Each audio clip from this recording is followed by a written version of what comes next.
From recording his debut EP in the small town of Hobart, Indiana, to now performing at Coachella, Omar Apollo is living the American dream. One that his parents, who are immigrants of Mexico, worked very hard to provide for him. In this video, I'll be talking about how Omar Apollo found his love for music and the path he took to get where he is today.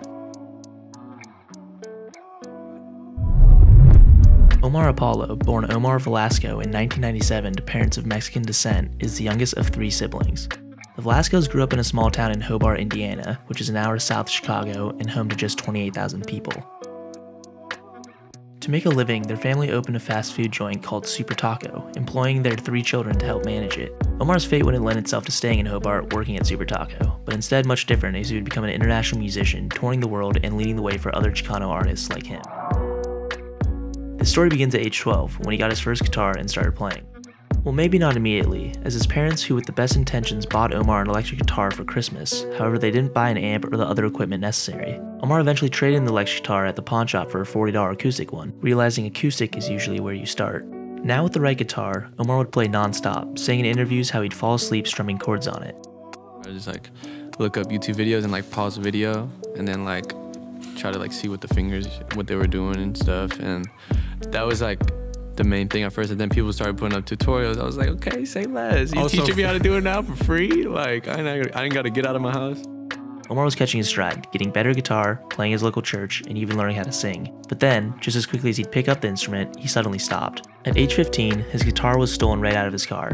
As a regular teenager, he continued on with his regular teenage routine. He went to his middle school of predominantly white kids, where he was a self-proclaimed weirdo. Guitarless, Omar turned to other outlets of creative expression, such as dancing. Me and my brother would just go out and record videos when I was 14. And just me snapping to some old Trey Songz songs. It was ridiculous. That video is off of YouTube.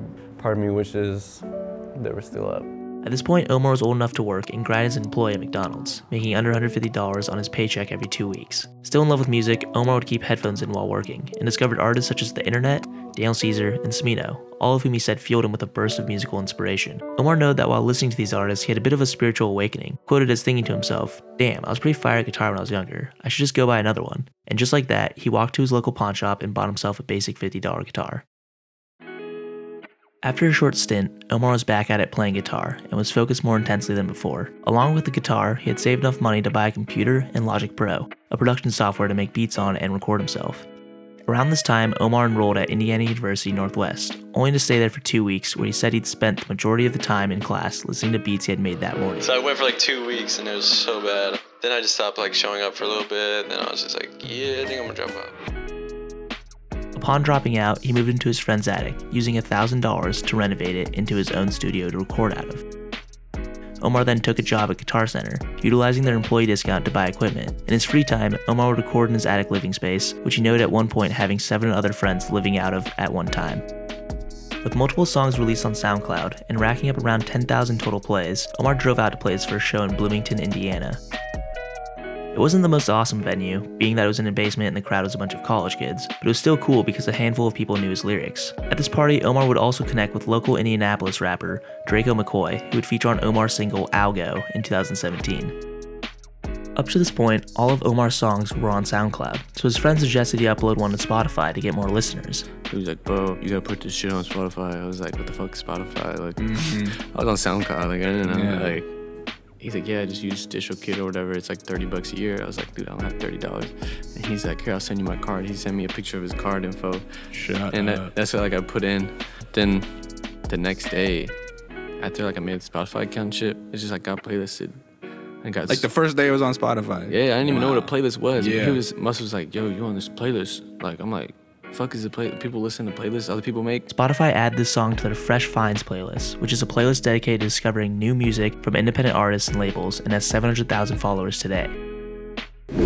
That simple act of uploading his song from the small confines of his attic led to the breakthrough Omar so badly wanted. Now with a much larger audience, Omar prepared for his debut release titled Stereo EP, which would get its official release in May of 2018. Although the EP would feature a handful of songs that were already released on SoundCloud, Omar worked on improving their sound and making any necessary tweaks to prepare for their official release. While still working his job at Guitar Center, Omar split his time between recording in his attic and recording at the home studio of producer Blake Slacking, who has worked with rapper Kevin Gates and singer Charlotte Lawrence. After the release, Omar summarized the process as coming together pretty easily, saying, "It was kind of just songs I really really liked. They weren't so much in a theme as much as an album would be.